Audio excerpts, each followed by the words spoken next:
Hello student, आज आपण पाहणार आहोत प्रॅक्टिस सेट 33 क्लास 6 स्टँडर्ड. तर आता पहा, मग इथे आपण फर्स्ट क्वेश्चन घेणार आहोत. त्या अगोदर थोडंसं प्रिव्हियस हे प्रॉफिट पर्सेंटमध्ये काढायचं आहे आणि लॉस पर्सेंटमध्ये काढायचं. ओन्ली प्रॉफिट आणि लॉस काढणार नाहीत, त्यावरून आपण पर्सेंटेज शोधणार आहोत. आता पहा, मंगललाल bought trouser for ₹400 and shirt for ₹200 and sold them for ₹448 and ₹250 respectively. म्हणजेच इथे काय केलेलं आहे, त्यांनी ट्राउझर, मंगललालने एक ट्राउझर आणि एक शर्ट खरेदी केले. ट्राउझर म्हणजे पॅन्ट. तर खरेदी केलेले आहे. किती रुपीजला ट्राउझर खरेदी केली? 400. आणि त्याने विकलेली किती आहे? सोल्ड देम म्हणजेच विकले आहे 448ला. जर शर्ट त्याने 200 रुपीजला घेतलेला आहे, तर त्याने किती रुपीजला विकलेला आहे? 250 रुपीजला. Which of this transaction was more profitable? हे यामध्ये त्याला प्रॉफिट झालेला आहे आणि ते प्रॉफिट किती रुपीजने झालेलं आहे हे पर्सेंटेजमध्ये आपल्याला काढायचं आहे. इथे मी फर्स्ट तर ट्राउझरचं काढूया आपण. Cost price of trouser. आता या ट्राउझरची कॉस्ट प्राइस म्हणजे घेतलेली किंमत. कितीला घेतलेली होती त्याने? 400 रुपीजला. म्हणून इथे तुम्ही फर्स्ट 400 रुपीज लिहिणार. सेलिंग प्राइस म्हणजे त्याने कितीला घेतली? 400ला घेतली आणि 448ला त्याने विकलेली आहे. सेलिंग प्राइस इज, आता पहा, जे सेलिंग प्राइस आहे म्हणजे जे विकलेली किंमत आहे ते घेतलेल्या किमतीपेक्षा जास्त आहे, म्हणून त्याला काय झालेलं आहे? प्रॉफिट. मग इथे लिहून घ्यायचं आपण. Selling price is greater than the cost price. Selling price cost प्राइसपेक्षा नक्कीच मोठी आहे, म्हणून मंगललाल मेड अ प्रॉफिट. मंगललालला काय झालेलं आहे? ते प्रॉफिट झालेला आहे. आता प्रॉफिटचं तुम्हाला फॉर्म्युला माहीत आहे. Profit is equal to selling price minus cost price. Selling price किती आहे? 448. कॉस्ट प्राइस किती आहे? 400. ओके, किती झाले? 448 मधून 400 मायनस केले की किती येतो? 48. किती प्रॉफिट झालेला आहे त्याला? मंगललालला, आणि तोही ट्राउझरमध्ये 48 रुपीजचं प्रॉफिट झालेला आहे. इथे आपण आता रेशिओ काढून घेणार. म्हणजे रेशिओ म्हणजेच काय की त्याला पर्सेंटेजमध्ये कसं. आता बघा, तुम्हाला पर्सेंटेजमध्ये काढायचं आहे. जेव्हा आपण म्हणतो की मला 10% किंवा 20%, इथे पहा 20% काय झालेलं आहे? प्रॉफिट झालेलं आहे. तेव्हा कसं होतं की 100 पैकी 20 रुपीज आपल्याला भेटणार आहे. म्हणजेच त्याला आपण 100ने करणार आहोत. आपण पर्सेंटेज काढायचं असेल तेव्हा आपण 100ने त्याला डिवाइड करतो. ओके, म्हणजेच 100 पैकी 20 म्हणजेच तुम्हाला जेव्हा मार्क्ससुद्धा पडलेले असतात की तुम्हाला टीचर तुमच्या सांगतात की 90% पडले, तर हे किती पैकी असतात? टोटल, जेवढे तुमचे टोटल असते त्यापैकी तुम्हाला एवढे पर्सेंट पडलेले आहेत. हे काढण्यासाठी त्याला 100ने डिवाइड करणं खूप गरजेचं आहे. पर्सेंटेज काढण्यासाठी 100ने डिवाइड करावं लागतं, म्हणून इथे सुद्धा आपण करणार आहोत. त्यांनी मंगललालच्या ट्राउझरचं किती प्रॉफिट दिले? 48 आलेला आहे. तर ते कर ratio of profit to cost price. आता बघा, cost price let the profit. आपण प्रॉफिट कशामध्ये लिहूया? आपण एक्स मध्ये.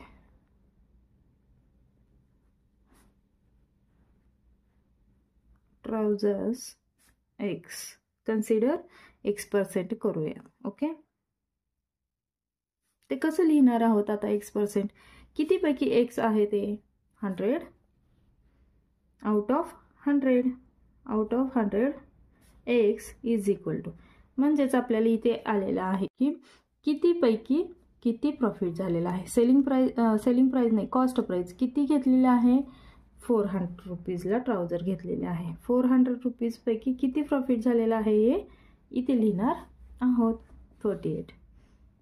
म्हणून इथे आपण दोन्ही बाजूंना आता जर इथे डिवाइड आहे तर दोन्ही बाजूंना इकडे जाऊन काय होतं मल्टिपल, म्हणून इथे बोथ साइड मल्टिपल बाय 100 48 आणि upon 400 is equal to 100.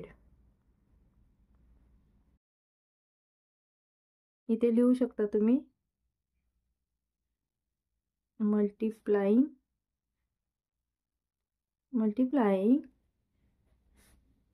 both side by 100. Okay, 100 cut होणार आहे. 100 1 100, 100 4 जा 400. किती आलं 48 अपॉन 4 आणि x हा x ॲज इट इज इथे आला. 4 1 जा 4 आणि 4 2 जा 8.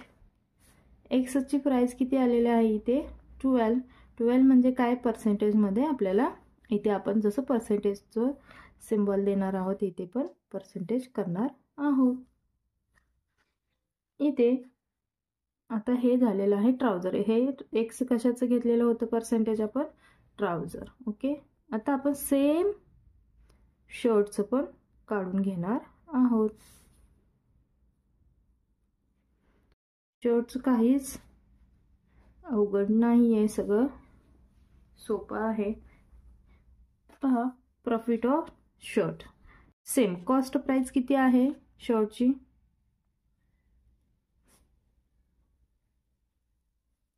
शर्ट 200 रुपीजला घेतलेला आहे आणि सेलिंग प्राइस काय आहे ते शर्टची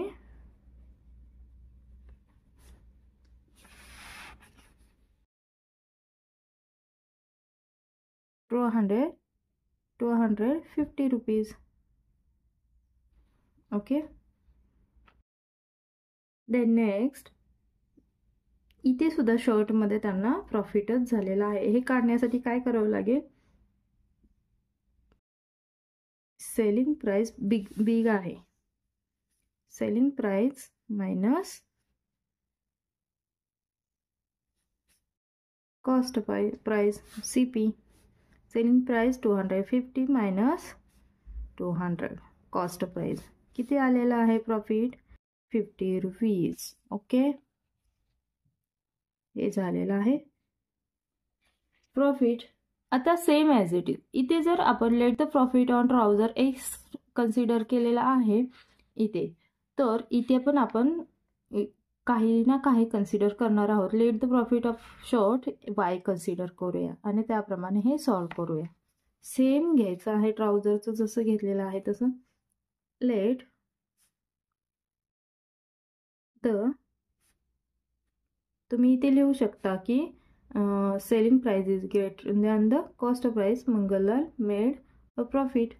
late the profit on shirt is y consider करो y%. Okay, the same as it is out of 100 y is equal to इथे काय घेणार तुम्ही शर्टचं. शर्ट किती रुपीजला घेतलेला आहे कॉस्ट प्राइस पहिला लिहिणार आहात 200, त्याला झालेला प्रॉफिट वरती लिहिणार आहात. इथे both side y divide by 100 multiple 100 both side multiplying by 100 ने दोन्ही बाजूंना मल्टिपल करून घ्या. 100 1 जा 100, 100 2 जा 200. ओके, इथे काय येणार आहात 50 y ला y is equal to 50 upon 2. 2 1 जा 2, 2 जा 4 राहिले 1, 2 5 जा 10. y is equal to 25%. मग शॉर्ट किती आहे 25% आणि ट्राउझर किती आहे 12%. कोणतं बिग आहे किंवा कोणतं मोठे आहे वरती सांगितलेलं आहे क्वेश्चनमध्ये. Which of this transaction was more profitable. कोणत्या ट्रान्झॅक्शनमध्ये तुम्हाला प्रॉफिट जास्त झाले असं वाटते. इथे जर 12% आहे ट्राउझरमध्ये तर इथे 25% आहे, म्हणजेच नक्कीच इथे शर्टमध्ये त्यांना जास्त प्रॉफिट झालेला आहे. म्हणून इथे लिहा y is greater than x. Therefore, the transaction on shirt was more profitable. The transaction C आहे इथे on shirt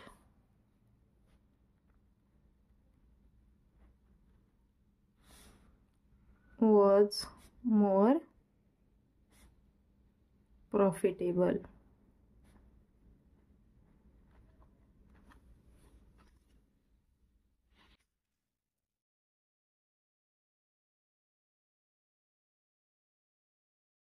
Second question आहे Ramrao bought a cupboard for 4,500 and sold it for 4,950. Shamrao bought a sewing machine for rupees 300-500 and sold it for 3,920. Whose transaction was more profitable? इथे तुम्हाला same first question जसं solve केलेला आहे तसाच तुम्हाला solve करायचा आहे. थोडंसं मी काढून घेतलेलं आहे प्रॉफिट ऑन कबर्ड. इथे कबर्डचं प्रॉफिट काढून घेतलेलं आहे. प्रॉफिट बघा कबर्डचं कसं काढलेलं आहे. प्रॉफिट डायरेक्टली त्यांनी दिलेलं आहे की याला रामरावला आणि शामरावला प्रॉफिट झालेलं आहे, तर ते कबर्डमध्ये झालेलं आपण काढतोय. तर profit S P means selling price cost price. Selling price minus cost price. Selling price किती होती म्हणजेच जी विकलेली किंमत. जर कबर्ड 4,500ला घेतलेला आहे तर त्याने 4,950 रुपीजला विकलेला आहे, म्हणून 4,950 हे सेलिंग प्राइस आहे. त्यातून आपण कॉस्ट प्राइस मायनस करणार आहोत. किती आलेला आहे पहा 0तून 0 गेला, 0 राहिला, 5 मधून 0 गेला 5 आणि 9 मधून 5 गेला 4 राहिलेला, 4 मायनस 4 0. म्हणजेच इथे किती प्रॉफिट झालेला आहे कबर्डमध्ये 450. सेम ॲज इट इज मशीनचं पण काढून घ्यायचं आहे. Same selling price minus cost price आणि 3,920 मायनस 3,500. तर किती आलेला आहे प्रॉफिट 420. तुम्ही मायनस करून पाहायचं असेल तर पाहू शकता. आता आपण प्रॉफिट काढणार आहोत पर्सेंटेजमध्ये. Let the profit on cupboard. Let the profit on cupboard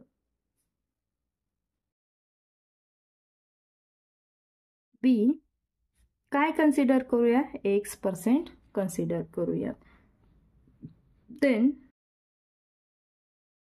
x upon 100 is equal to, आता इथे काय लिहिता तुम्ही टोटल म्हणजेच कॉस्ट प्राइस खाली लिहायची आणि झालेला प्रॉफिट वरती लिहायचं. कॉस्ट प्राइस म्हणजे घेतलेली किंमत. त्याने कबर्ड किती रुपीजला घेतलेलं होतं 4,500ला. त्यापैकी त्याला प्रॉफिट किती झालेला आहे 450. इथे पहा मग इथे 100 आहे तर बोथ साइड 100 काय करून घेऊया मल्टिपल करून घेऊया.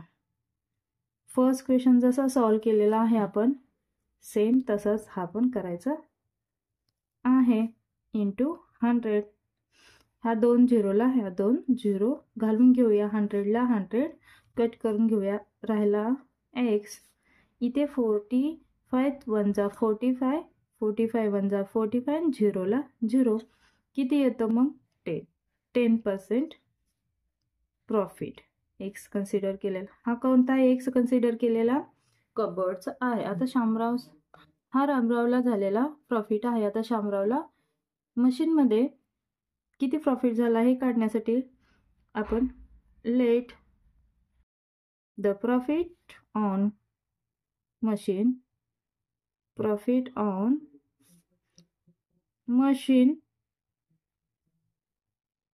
काय कन्सिडर करूया y% कन्सिडर करणार आहोत. मग इथे कसे लिहिणार आहेत y divide by 100 is equal to cost price. किती कॉस्ट प्राइस मशीनची 3500 अपॉन 3500 अपॉन आलेला profit 420. Both side 100 minus multiple करूया. बॅकग्राऊंड म्युझिक कडे लक्ष देऊ नका. 100 च्या 2 झिरो आहेत तर हे 2 झिरो कट करून घेणार आहोत. 100 ला 100 कट करून घेऊया. y is equal to 420 upon 35.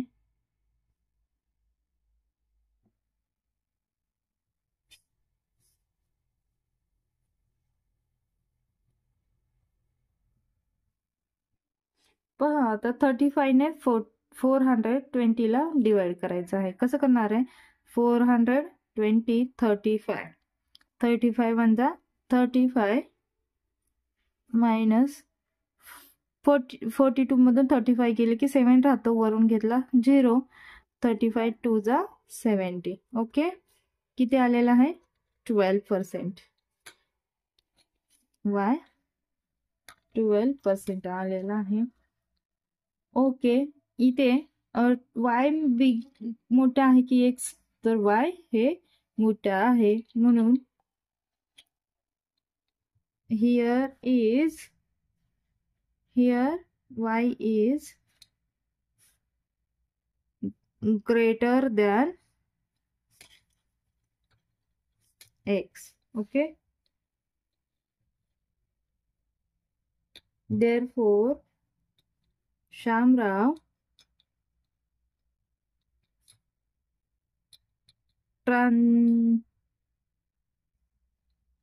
transaction was more profitable.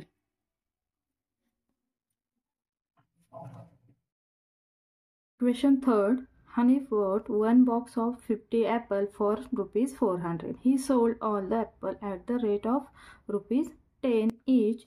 Was there a profit or loss? What was its percentage? इथे त्यांनी काय सांगितले की हनीफने एक बॉक्स घेतलेला आहे.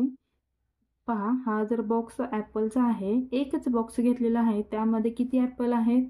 50 ॲपल्स आहेत. आणि हा बॉक्स पूर्णपणे त्याने 400 रुपीजला घेतलेला आहे. आणि त्याने परत ही sold all the Apple at the rate of rupees 10. त्याने यामध्ये जे 50 ॲपल आहे ते प्रत्येक ॲपल 10 रुपीजला 1 असं विकलेलं आहे.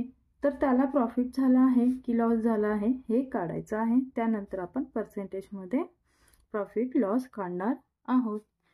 पहा, मग आपण हे करण्यासाठी फर्स्ट फॉर्म्युला यूज करतो, तो म्हणजे कॉस्ट प्राइस किती आलेले आहे हे काढावं लागणार आहे. कॉस्ट प्राइस म्हणजे की 50 ॲपल आणले आहेत 400 रुपीजला आणि त्याने 10 रुपीजने 1 ॲपल विकला आहे, तर त्याला किती प्रॉफिट किंवा किती लॉस झालेला आहे हे काढावं लागेल. The cost price of 50 Apple was 400.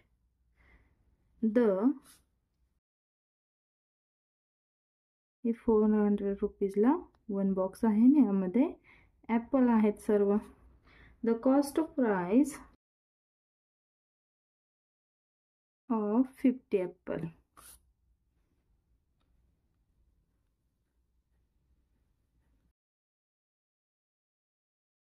is 400. The selling price of 50 apple at rupees 10 rupees. 10 रुपीजला 1 Apple अशा प्रमाणे त्याने विकलेला आहे. तर 50 ॲपलचे किती हे काढावं लागणार आहे. The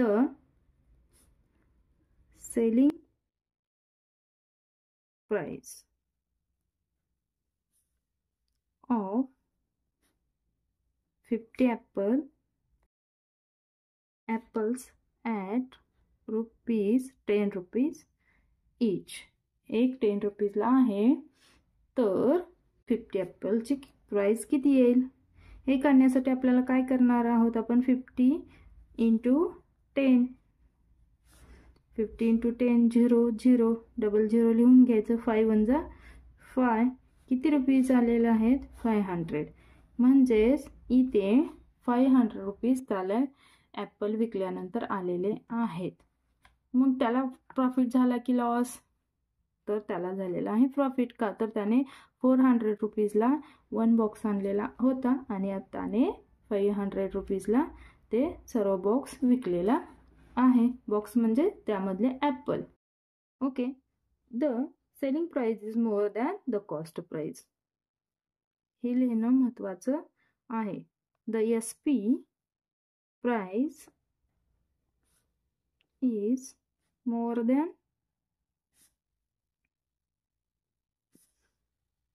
CP price. CP means cost price. That is why here is profit. Then next, profit's formula काय आहे?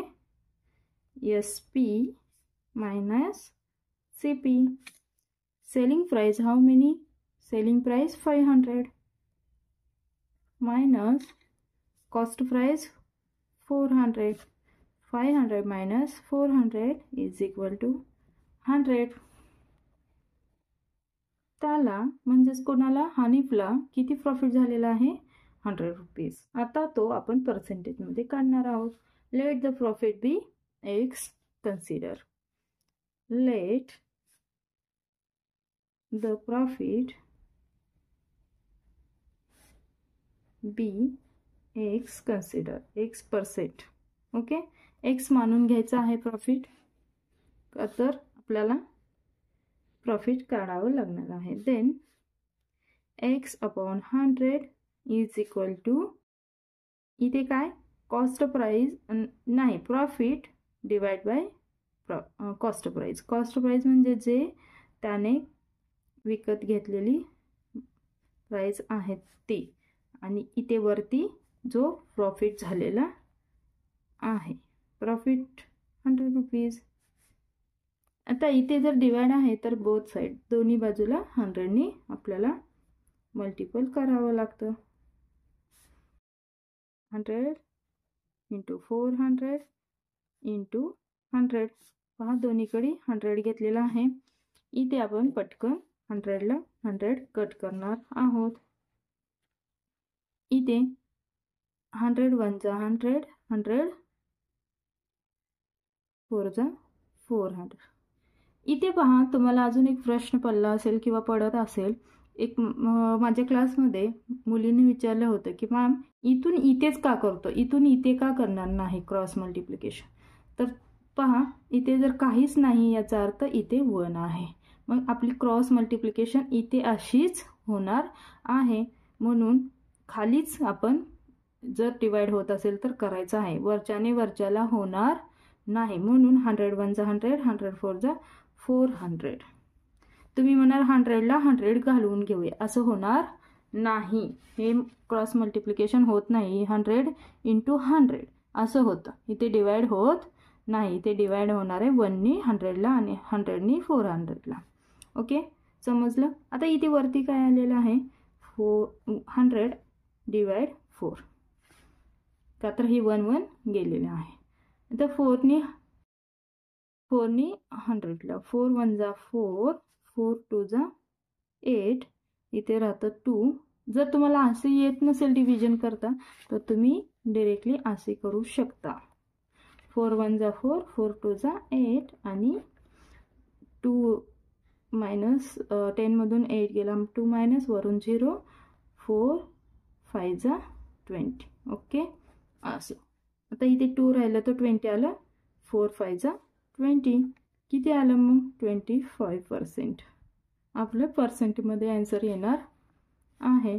X इज इक्वल टू, इथे 100 गेला, इथे X राहिला, इथे Xची प्राइस 25 आलेले 25% आलेले आहे. म्हणून प्रॉफिट आपण पर्सेंटमध्ये X कन्सिडर केला होता, म्हणून प्रॉफिट किती आलेला आहे? 25% आलेला आहे. Hanif made a profit. Answer काय लिहिणार आहात तुम्ही? Hanif made a profit. हे आन्सर कंपल्सरी तुम्हाला वर्ड प्रॉब्लेममध्ये इन्फॉर्मेशनमध्ये लिहायला लागणार आहे. तुम्ही म्हणाल इतकंच आन्सर आलं झालं मी सोडून दिलं, असं होणार नाही. तर तुम्ही या मेथडनेच तुम्हाला आन्सर लिहावं लागतं.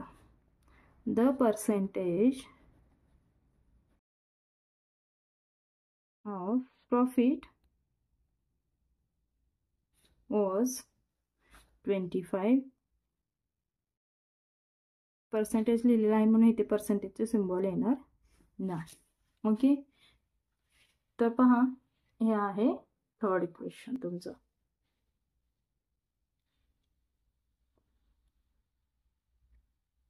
ओके, खूप इझी होता हा आणि 3 क्वेश्चन होते ते पर्सेंटेजमध्ये. भेटूया नेक्स्ट प्रॅक्टिस सेटमध्ये. व्हिडिओला लाईक करायला विसरू नका.